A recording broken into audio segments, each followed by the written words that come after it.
Monsieur le maire, chers collègues, Madame l'élu au sport, en regardant cette délibération, plusieurs choses nous ont interpellés. Nous avons là affaire aux droits individuels et égoïstes d'une certaine partie de la majorité, ayant considéré comme à leur habitude qu'ils avaient été élus par certains Grenoblois de manière indue. Ma première remarque est liée, pour votre information, à ce conseil municipal de Grenoble. Le 16 mai 2022, la ville va édicter des pictogrammes à l'entrée des piscines pour préciser les vêtements autorisés. Ces pictogrammes sont asexués, d'où le topless non identifié entre hommes ou femmes. La politique de la ville de Grenoble est-elle d'avoir des images asexuées?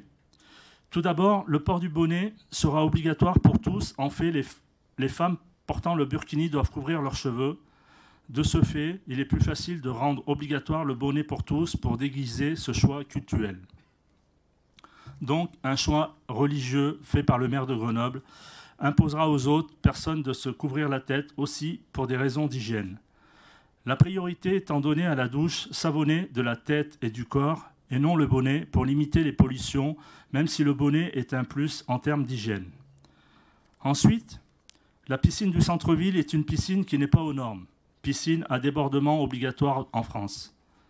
Cette piscine s'expose donc à des risques sanitaires plus forts que les autres piscines. De ce fait, déjà, il y a une surconsommation d'eau puisque l'eau des bassins part directement dans les égouts par les goulottes, alors que les piscines à débordement sont équipées de bacs tampons qui récupèrent l'eau lorsque les baigneurs entrent dans les bassins et donc font déborder les niveaux. Vous oubliez d'annoncer que depuis quelques années, la loi impose, lorsque l'on fait des travaux dans les piscines qui ne sont pas aux normes, de faire le nécessaire pour les respecter, à savoir créer une piscine à débordement plus écologique. Il est incroyable que sa rénovation, qui a malheureusement entraîné aussi l'abattage des arbres, qui date du dernier mandat, n'ait pas mis la piscine Jambon aux normes. Si nous comprenons bien, le port des tenues de plongée, burqa, bikini, qui a comme appellation burkini, qui peuvent être utilisés en dehors des piscines, amènera nécessairement des pollutions de l'eau des bassins des piscines, algues des lacs ou rivières où on se baigne, mais également de l'aciduré lié à la transpiration dans la combinaison, dont Madame l'adjointe a détaillé tout à l'heure. Le contact de l'aciduré aux déchets corporels avec le chlore amène des chloramines dans l'eau des bassins, mais aussi dans l'air. Allez-vous créer des postes d'agents renifleurs pour contrôler ces maillots couvrants, pour savoir s'ils ont déjà été portés à l'extérieur? Des hommes accomplissant cette mission pourront-ils être récusés? La réglementation fixe des taux de chlore actifs en France dans les piscines. Si les analyses sont mauvaises une fois par mois ou toutes les semaines dans les piscines d'été, il convient d'assurer des corrections sur chloration, de choc et apport d'eau conséquent. Sinon, la piscine peut être fermée.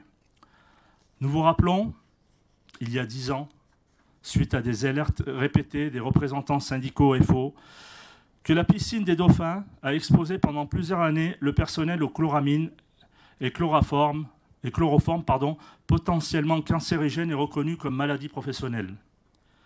Aussi, à ce jour, la ville de Grenoble, par votre décision, va permettre également à la piscine couverte des Dauphins d'accueillir des tenues de plongée au burkini.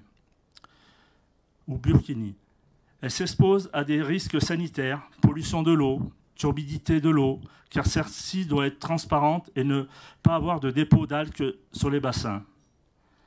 Les agents seront contraints donc d'augmenter les apports d'eau, de chlore, d'acide chlorhydrique, des stabilisants et des anti-algues, produits polluants par excellence.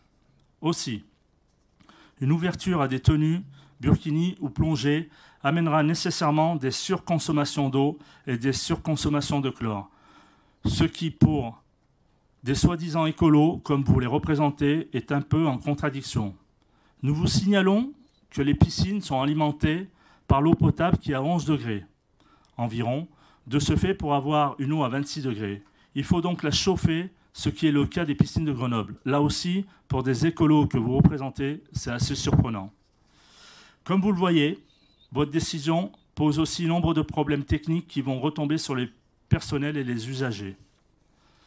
Mais je veux ajouter que nombre de citoyens grenoblois, religieux ou non, athées, laïcs, libres de leur pensée, refusent surtout qu'une décision de cette dimension soit prise par vous à leur place.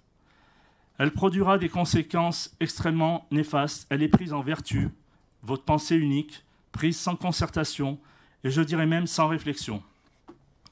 Bien entendu, une partie de votre électorat de nantis n'en souffre pas, ayant accès à des moyens privés de natation ou pouvant utiliser des plans d'eau à l'extérieur.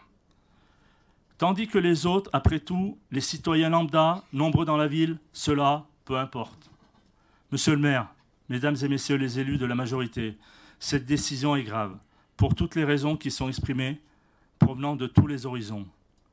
Mais il serait temps que vous vous préoccupiez de tous les Grenoblois et de leurs réels besoins, au lieu de mener des opérations de promotion personnelle sur le dos des Grenoblois, qui ont pour conséquence de stigmatiser la ville dont vous êtes le maire.